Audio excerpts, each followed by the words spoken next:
I used to believe Islam was a religion of violence and oppression. That is what I was taught my entire life. I was told Muslims worship a God who commands them to kill non-believers, beat their wives, punish rape victims, and treat women as property. I believed every word of it without question. Why would I question it? Everyone around me said the same thing. The media confirmed it. The politicians repeated it. It was just an accepted truth in my world. Then one day, someone challenged me. They did not argue with me. They did not get angry. They simply said, "Have you ever actually read what you are criticizing?" I laughed. I told them I did not need to read it. I already knew what it said. But they pressed further. They said, "Find me the verses. Show me where it says what you claim it says." So I decided I would. I was going to prove once and for all that Islam was exactly what I believed it to be. I opened the holy book confident I would find every hateful verse I had been told about. And I did find them. But something was terribly wrong. The first verse I found was about killing those who worship other gods. It read, "If your very own brother or your son or daughter or the wife you love or your closest friend secretly entices you, saying, 'Let us go and worship other gods,' show them no pity. Do not spare them or shield them. You must certainly put them to death." I felt validated for a moment. Then I looked at the reference. It was not from the Quran. It was from the Bible. Deuteronomy chapter 13, verses 6 through 9. I thought it was a mistake. So I kept searching. I found a verse about homosexuality. If a man has relations with a man as one does with a woman, both of them have done what is detestable. They are to be put to death. Again, I checked the source. Leviticus chapter 20, verse 13. The Bible. My hands started shaking. I found a verse about what happens to a rape victim. If a man happens to meet a virgin who is not pledged to be married and rapes her and they are discovered, he shall pay her father 50 shekels of silver. He must marry the young woman, for he has violated her.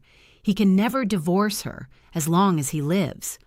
Deuteronomy chapter 22, verses 28 and 29. The Bible again. I found verses commanding women to remain silent in churches, that it is disgraceful for a woman to speak. 1 Corinthians chapter 14, verses 34 and 35. I found verses telling wives to submit to their husbands in everything. Ephesians chapter 5, verses 22 through 24. I found verses saying any woman who prays with her head uncovered dishonors herself. 1 Corinthians chapter 11, verse 5. Every single verse I had been told was from Islam was actually from the Bible. Every single one. I sat there staring at the pages, feeling like the ground had been pulled from under my feet. My entire belief system about Islam had been built on lies. Not just small misunderstandings, but deliberate, calculated lies. I felt betrayed. I felt angry, not at Islam, but at everyone who had fed me this hatred for years, at myself for never once bothering to check. I had spent years hating a religion I had never actually studied. I had judged over 1 billion people based on propaganda I never verified. But my journey did not stop there. I needed to understand something deeper. I realized that in Christianity, we must distinguish between what is truly divine revelation and what are human additions written over centuries.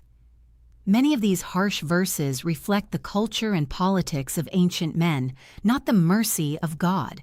This understanding was crucial for what came next, because I realized the same principle applies to Islam. In Islam, there is the Quran, which Muslims believe is the direct word of God, unchanged. And then there are hadith collections, written by men roughly 200 years after the Prophet Muhammad.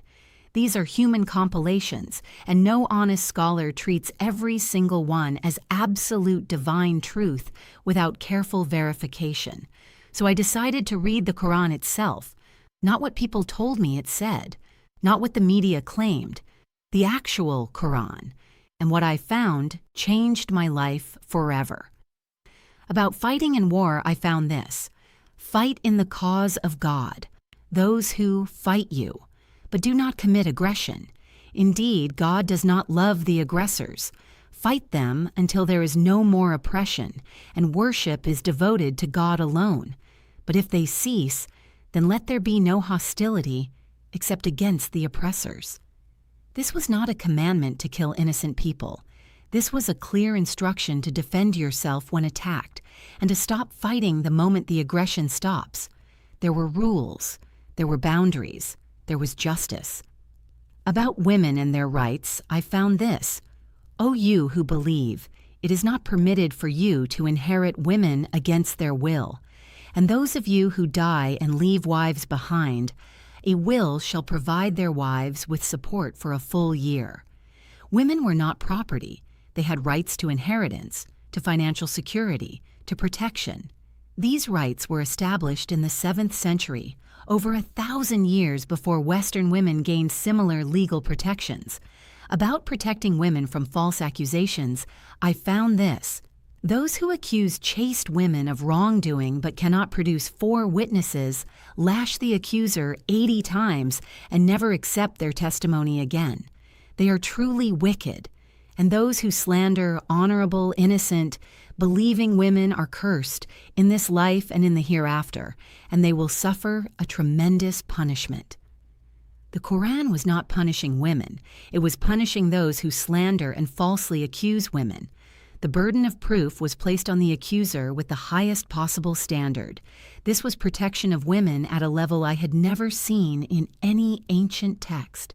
But the verse that broke me completely, the verse that made tears stream down my face, was this one. Indeed, Muslim men and Muslim women, believing men and believing women, obedient men and obedient women, truthful men and truthful women, patient men and patient women, humble men and humble women, charitable men and charitable women, fasting men and fasting women, men who guard their chastity and women who guard their chastity, men who remember God frequently and women who remember God frequently, God has prepared for them forgiveness and an immense reward. I read that verse again and again and again. Men and women, side by side, word by word, quality by quality, reward by reward, complete and total spiritual equality. No hierarchy, no superiority, no submission of one to the other before God. Equal in faith, equal in duty, equal in reward. Everything collapsed inside me. Every lie I had believed, every hateful word I had spoken, every judgmental thought I had carried. It all fell apart in that moment. I was not reading a book of oppression. I was reading a book of liberation. I was not discovering a faith that hated women. I was discovering a faith that honored them in ways my own tradition had failed to do for centuries. I felt deep shame for my years of ignorance, but more than shame, I felt gratitude. Gratitude that I had been given this chance to see the truth before it was too late. Gratitude that someone had cared enough to challenge me instead of giving up on me. I spent weeks after that reading, studying, comparing, and reflecting. The more I learned about the Quran, the more I saw a consistent message of justice, mercy, compassion, and equality. It was not perfect in the way my biased mind wanted to define perfection. It was perfect in the way truth is perfect, honest, balanced, and uncompromising in its principles. I will not pretend the Muslim world is without problems. Every community has people who distort their own scriptures for power and control. But the Quran itself, the actual text, was nothing like what I had been told. It was the opposite. Today I share my story for one reason.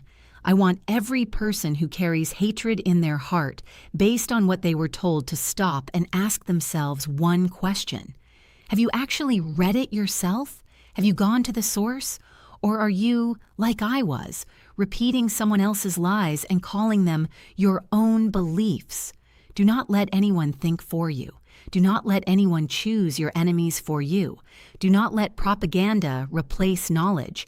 Read, seek, question, and be brave enough to change your mind when the truth demands it. That is what happened to me. The religion I hated became the religion that saved me. The book I wanted to condemn became the book that set me free. and the God I thought was cruel turned out to be the most merciful, the most compassionate, waiting patiently for me to stop listening to lies and start seeking the truth. This is my story, and if it reached your heart, then perhaps your own journey is just beginning.